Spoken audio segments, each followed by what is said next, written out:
the House bills that are going through and have been going through for the roofing industry specifically. HB 2102 just made it illegal to eat a deductible. It's always been illegal since 1989. But it's a violation to waive, pay, absorb, rebate, or credit, or otherwise decline to charge a deductible.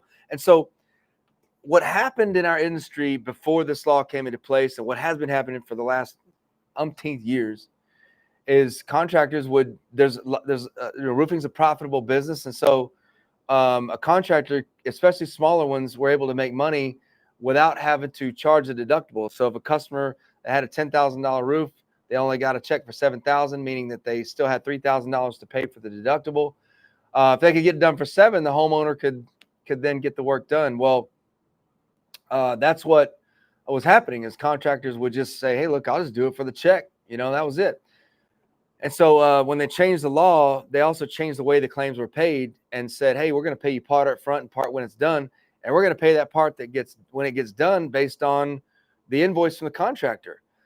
And so that meant that in order to get the full amount from the insurance company, the contractor and or the homeowner had to bill the insurance company for the full amount. Well, in order to eat a deductible in today's market, and this started back in 2005, a contractor would have to bill the full amount to the insurance company to make sure that they sent all the money, and then bill the homeowner a lower amount. So all that's to say is that insurance companies it was a consumer protection law is really what it was, because you look at the Better Business Bureau, you look at the Small Business Administration, 96% of all contractors go out of business in their first 2 years. And they don't go off and become doctors and lawyers. They just shut it down, open up a new company, and start doing the same thing all over again that they were doing before, which is bad work, stealing money, all that other stuff.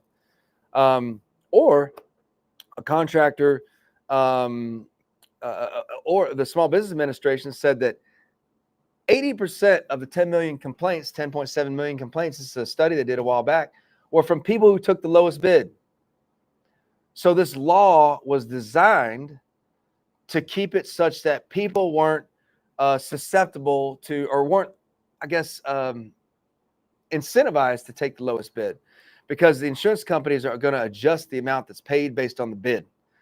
And so that's what happened is they're trying to stop that practice. And what happens nowadays is contractors that still want to commit fraud, that still want to do this, they're using fun terms to get around it. So they're saying, hey, well, we're just going to eat it, waive it, cover it. They know that's kind of getting people's spidey senses sort of kicked up. So instead, what they do is they say, well, we're going to call it a sign allowance or a marketing allowance.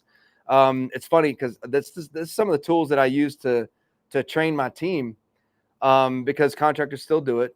They still want to get business. They still want to do it by incentivizing homeowners to get the work done cheaper. And they know if they send the lower bid, the insurance company is going to pay less. So, it effectively makes the payout from the homeowner the same. So they have to do this thing where they don't want the homeowner to feel guilty. So they say, hey, look, we'll take care of it on the back end. Or, oh, it looks like you already paid your deductible here. Or hey, we'll take care of it on the back end. Don't worry about it. There's all kind of different terms. That one, though, I'll say is the most, and don't worry, we're going to get to 3344 here in just a second. But the one that really has been tough is you already paid your deductible, because they're preying on homeowners to say, well, you already paid it. You don't have to pay it twice. The deductible is the skin in the game. It's what the homeowner's paying out of pocket to make the claim happen. And the analogy I use is look, if there's no deductibles, then people would call insurance claim in for every little thing. Your doorknob goes out, you're calling in a homeowner's insurance claim, getting them to send you $200 to get somebody out there and fix the doorknob. So bottom line is they want the homeowners to pay the deductible to make sure they're not taking the lowest bid, because they know it's going to protect them ultimately. And so that's what's happening, and that's what's going on. But this newest law that's proposed in the House right now, House Bill 3344, we're going to unpack it right now. What is it? What it actually says. We're going to talk about what it actually says. We're going to talk about who's supporting it and why, and who's opposed to it and why. And then kind of conclude that, and I'll tell you what my opinions are on it. So here's what we got. What is it? Okay. By the way, I know that roofing regulation is not really that exciting. I know that.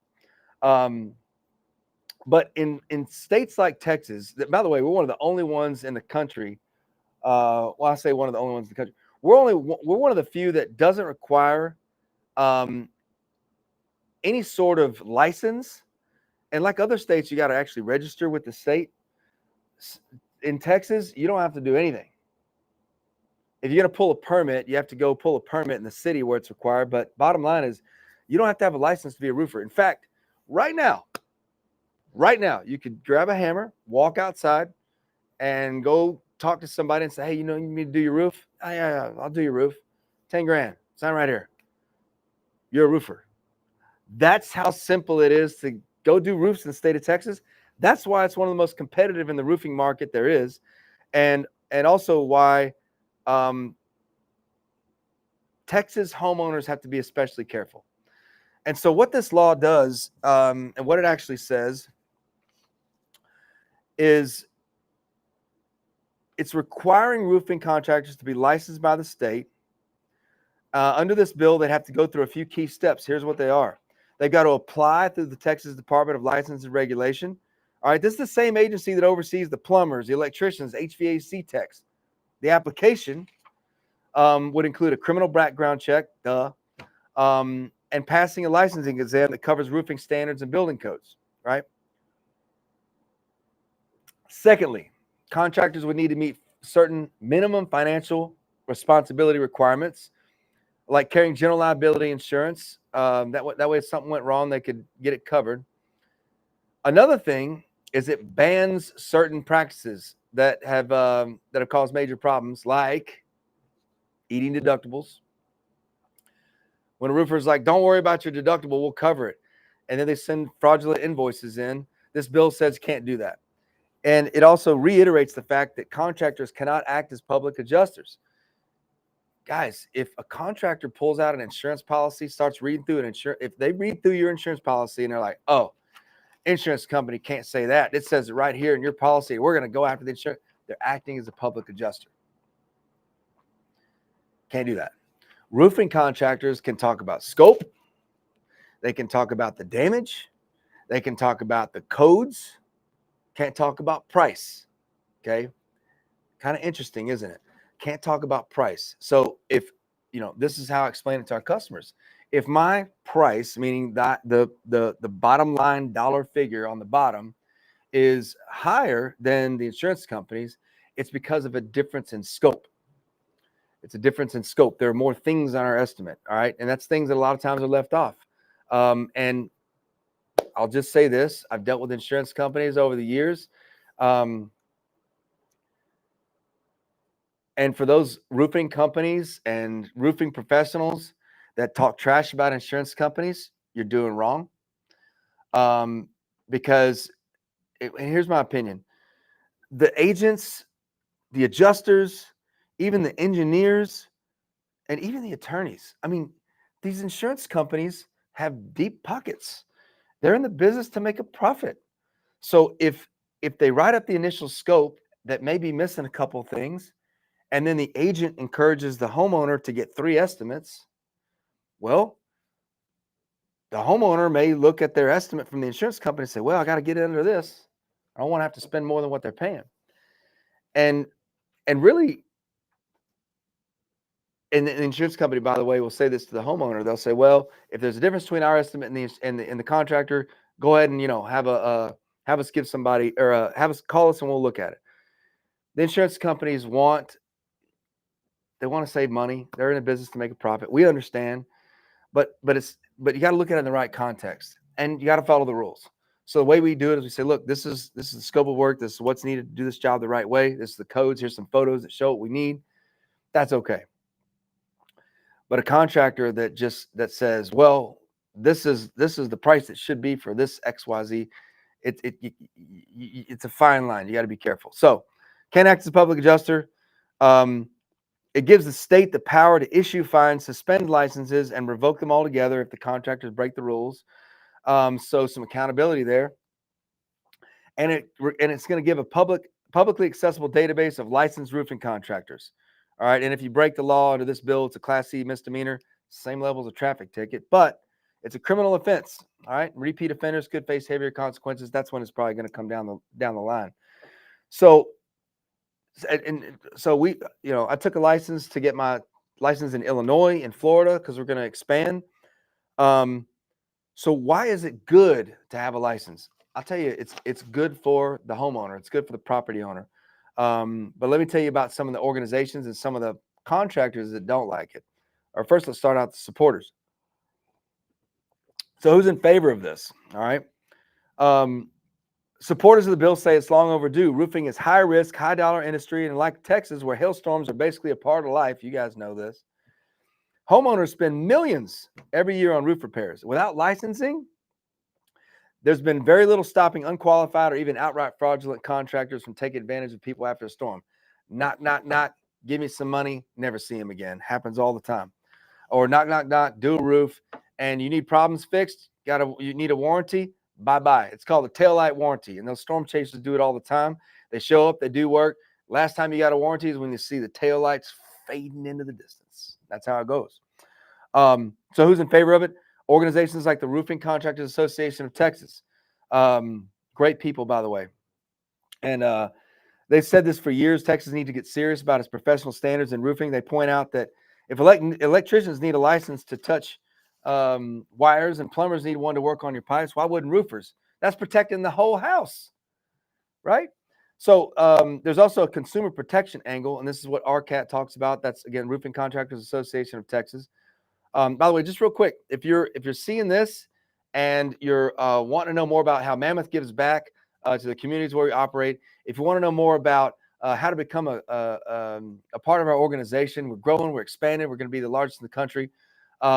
Click the link below, look and see it, our website, go to growwithmammoth.com. If you want to learn more about Mammoth, how we give back and how we support local businesses, about how we support local charities, it's placed there on our website. But what RCAT does, it would help weed out the bad actors. That's why they really want it. Storm chasers, cash and dash contractors, the ones who show up after a hailstorm with out-of-state plates, leave before the first inspection. It gives homeowners a way to verify who they're dealing with, gives the state a way to hold accountable if things go sideways. RCAT, by the way, offers a license for the state of Texas, which we have. Only about 10% of contractors from this, the last time I was talking with somebody at RCAT, this was about 6 months ago. They said that only about 10% of contractors in the state of Texas are registered with RCAT or members of RCAT. And of those contractors, only about 10% are that got the voluntary license. So that narrows down the licensing that's offered in Texas to about 1% right now. Whereas in the future, it'd be 100%, it'd be required, which would eliminate a lot of the competitors because a lot of them couldn't even get the license because of criminal background, financial responsibility, all that stuff. So another point that supporters are talking about is this levels a playing field for legitimate contractors, the ones who are carrying insurance, paying taxes, doing the job right. The companies that they're losing business to cut rate crews who don't have overhead because they're not following the rules. And it gives real professionals a better chance to compete fairly.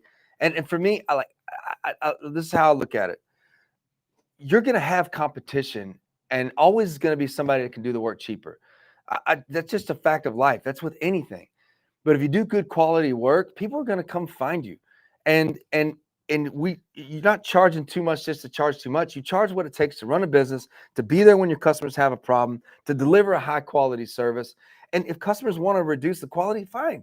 But in order to get a high quality service, sometimes you got to pay more. The beautiful part about contractors that operate at scale is that they can buy products and get crews in a place where they're buying at scale. So if we buy materials at scale, we're getting reduced costs. We're able to transfer that to our customers, compete with the cut rate contractors, and still deliver a great service. So the supporters want that. And roofing doesn't have a great name. If you didn't know that, and no offense to the people in the car business, but I mean, it is what it is. You know, car business doesn't have. Should we turn this AC thing off so it's not so loud? Or can you hear me? Okay. Okay. Cool. Because I like the cool air. It's good. Car guys don't have the best reputation. Roofers don't either. All right. So and we get that sense when people, like, you know, when our sales teams are in the field, a lot of times people, it's just how it is, you know. So in short, the people that are pro HB3344 see as a chance of raising the bar for everybody, more trust with customers and homeowners, more protection for good business, and fewer chances for fraud to slip through the cracks. But not everybody agrees. All right. So let's flip the script. There's some people that say, I don't want it. Things are going just fine the way it is. All right. So what's that? Why are their opponents pushing back? All right. Let's talk about it. They say it creates unnecessary barriers of entry for small independent roofing contractors, the one-man crews, the family-run businesses, companies that are just getting off the ground. These are often contractors who built their businesses by reputation, not regulation. Their concern is the cost of licensing, or whether it's an exam prep, application fees, insurance requirements, legal paperwork, it adds up.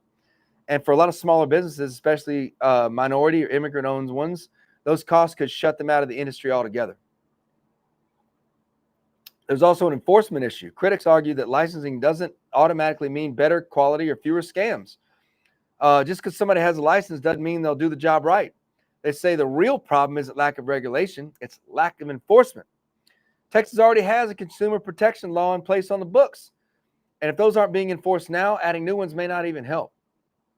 Some go further. They say this bill could consolidate power in the hands of a few big companies, the ones that can afford compliance teams and legal support. And once smaller contractors are squeezed out, what's left? Less competition, higher prices, and fewer choices. You also have you also have people who just don't trust the state. They don't trust them to run it. They point out licensing backlogs in other trades, delays in processing, red tape. And then there's the philosophical pushback. Folks who say that a free market should decide. If a contractor does bad work, word's going to get out, their reputation will tank. They'll go out of business. In their eyes, regulation isn't the solution, accountability is. I briefly went through this, but I want to unpack this piece right here. I think that's BS.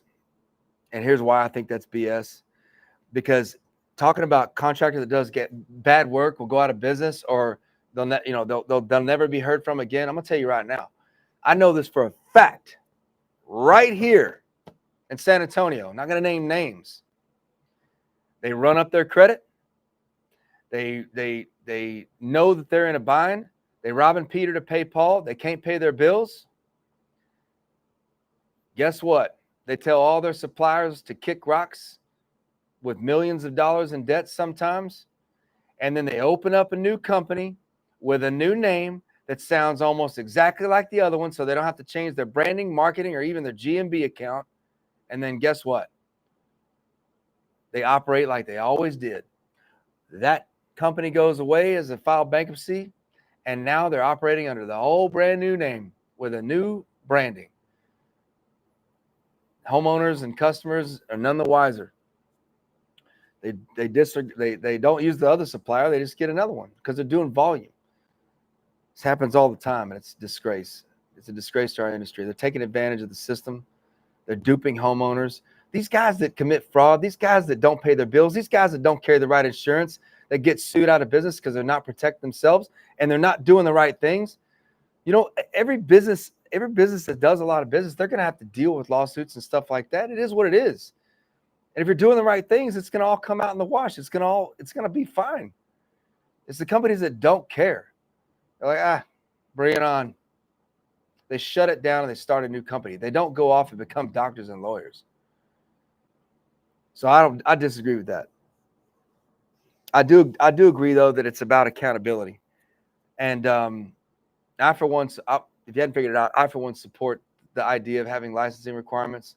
I went and took a test in Florida, and I've taken a lot of tests in my life. I took a Series 7 and 63 test to get my license for trading stocks, and that was hard. But that daggone Florida test, I'll tell you the truth. I went in. I'm a good test taker, got good grades at school. I'll be all right. I went in with thinking that I had ace, and this is no joke. I'll tell you this quick story. I studied my butt off. I was prepared for it. I thought I was going to ace this test, no problem. It was an open book test. I had to have a suitcase, no kidding, full-size suitcase, not a travel carry-on, a full-size suitcase to carry in a stack of books. I got them in my office right now, a stack of books. It was probably higher than this table. It's about probably that high with 2 stacks. And I was ready. No kidding, about halfway through the test, I put my pencil down. I walked outside to take a break, and I looked up and I looked up and I said, God, I don't know if I'm just not supposed to have this license right now, but this test is really hard and I don't know what. Anyways, the whole point is this is really hard. I prayed about it. I went back inside in the test, and it hit me that about 80% of the questions that I couldn't figure out were coming from this one book. It was, I think it was a waterproofing book. I get it. I'm like, oh my gosh, it's all right here. I can't believe I missed this part. I got it. I passed the test. I actually passed a really good grade. So bottom line, it was a really difficult test. And I was in a class to get prepped for the test. And I was in there with people that were on their 4th round of trying to take that test. So the fact that it was that difficult just lets me know that it's got to take a really sharp person and someone that's committed to be able to do business the right way to get that license, which I feel the same way about Texas, especially here, because it's bad. That's why homeowners are so scared and skeptical when somebody comes and talks to them about the roof. They're like, I'll let you know, right? It's about reputation. And a lot of times that reputation is it can be skewed if it's not like look to make sure it's the same company is all I'm saying. So that's who's for it. That's who's against it. Let's look at what it means for the homeowners. This is good stuff. If it passes, every roofer in Texas has to be licensed in a state-run database. That means a hailstorm hits, somebody knocking on your door, you can look them up like that before you sign anything, right? Which is beautiful. You can confirm that they passed a background check, passed an exam, meet state's minimum requirements for insurance. I'm gonna tell you right now, if I could educate everybody about insurance, every contractor that I've competed against, they tell homeowners they're licensed and insured. Okay. Well, first of all, the state doesn't even offer the license, and you say you're insured. What are you insured for? Most of them have general liability, which means it covers for property damage. They don't talk about workers' comp. They don't talk about the fact that 90% of the time their subs who they're saying are insured, they're not insured, because a lot of times they'll say, "Oh, well, here's our certificate. It's either fraudulent, or they got the certificate and then they don't pay the second payment. So they have that certificate that's good for a year, but then they don't make the second payment. It goes out. You got to verify every month that contractor is keeping up with it, number one. And guess what? You should carry your own. Carry your own workers' comp that covers in case the crews that you work with don't have it. We do both, and you should do both. I'm just saying, like, there's so much that's not brought to the light, and I think this law would change that. For roofing contractors, especially the small ones, it's where it gets tricky. For legit businesses already doing things the right way, like carrying insurance, pulling permits above board, this bill could help them because it raises the bar and it's going to weed out the unlicensed guys. For smaller operators, new startups, it does add an extra layer of cost and paperwork that might feel like a barrier. And in a trade where margins are already tight, especially in Texas, that could have a real impact. So whether it helps or hurts depends a lot on your size, structure, how you run your shop. And finally, what does this mean for the industry as a whole? Big picture, this could be a step towards professionalizing the roofing trade in Texas, being a pro, instead of just being some guy with a hammer knocking on your door. Sorry. I apologize if it sounds like I'm on my soapbox, I'm preaching. But it is what it is. I mean, think about it. Plumbers, electrician, HVAC pros, they got to have a license. This will make sure that they're trained, tested, and they're regulated as professionals. Okay. It's going to legitimize. This is my third cup of coffee, so I'm a little jazzed. Sorry. It legitimizes the industry, which is what we need, in my opinion, because this kind of stuff we see all the time. That's what gives roofers a bad name. When homeowners don't even know they're getting duped, they don't even know that they're committing insurance fraud. Oh, don't worry about it. We'll take care of the back end. Meanwhile, they're billing the insurance company different than what they're billing the homeowner. They're creating two invoices. They'll never usually create a paper trail, but that's what's happening. Bottom line is it legitimizes everything. So here's where we land. It's more than just a licensing bill. This is a decision point for Texas. Do we want a regulated roofing industry that looks more like plumbing and electric, or do we want things the same way that they are? Reputation, word of mouth, occasional lawsuit that weeds out the bad guys. I've told you my opinion on that. It didn't weed them out. They're not going to go be 8th grade teachers. They're not going to go be, they're not going to go be professionals in the world. They're not going to go do other things besides roofing. They're going to be roofers. They're just starting a different. That was not meant to be dismissive for people that are teaching. I'm just saying they're going to get other jobs. And as an aside, much respect for people that are educating our kids. That's a tough job right there. Roofing's hot, but I don't know what's tougher, roofing in the state of Texas or sitting in the classroom with 12 and 13. I got a 12-year-old. God bless you out there. For those of you that are teachers, God bless you. So here's what you can do. Go to capital.texas.gov, search for HB3344, contact your state rep. We're doing that. We should just call them on the phone right now.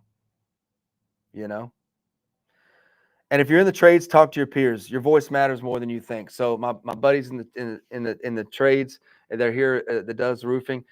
And I have some friends in the industry. I will say this, that there's a few that I know that do things on the up and up every time, no questions. There's not even a chance they're going to do anything that could get them or their customers in trouble. A lot of respect for those guys, and I try not to compete against them when I can. Hey man, like let's go out and win together.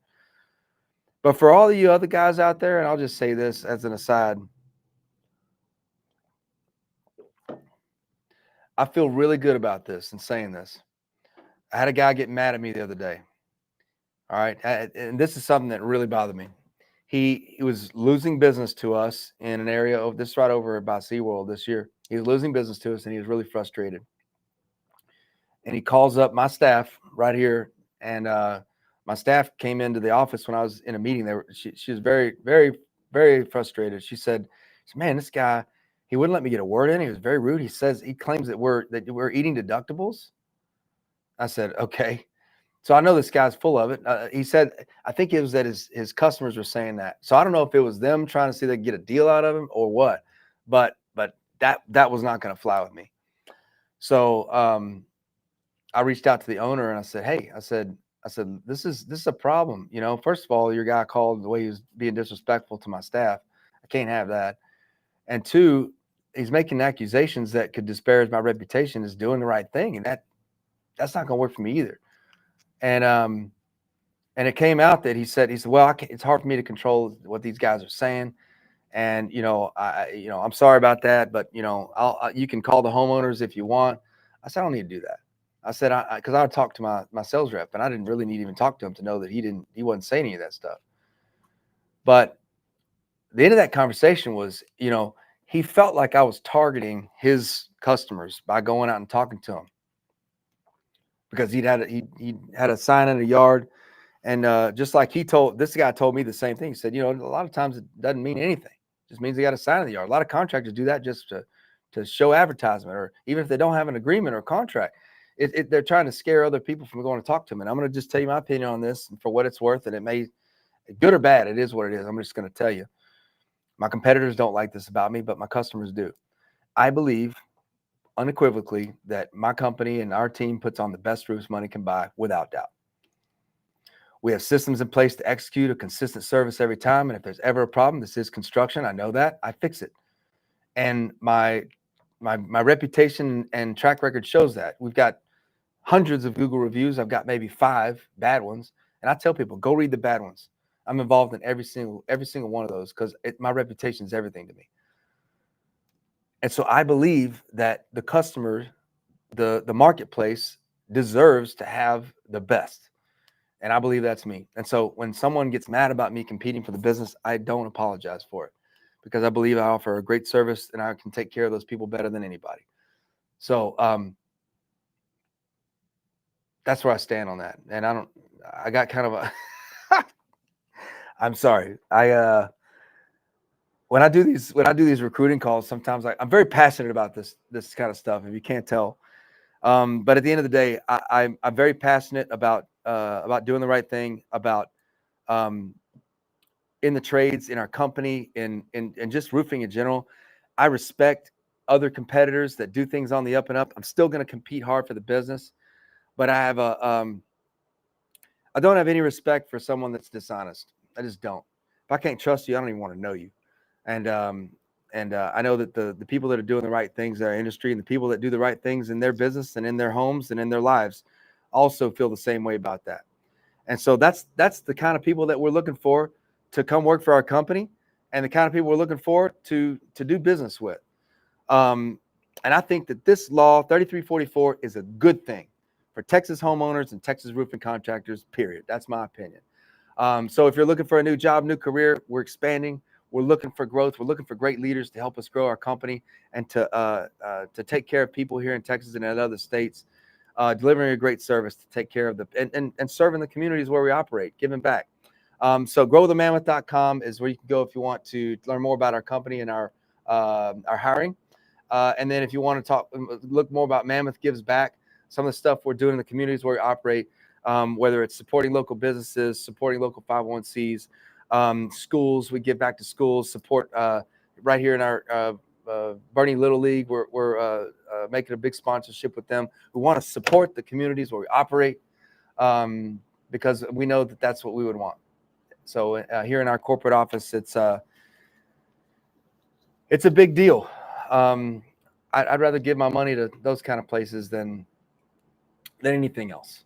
So this has been the weekly wind down with us right here at Mammoth Roofing and Solar. My name is Scott. Thanks again.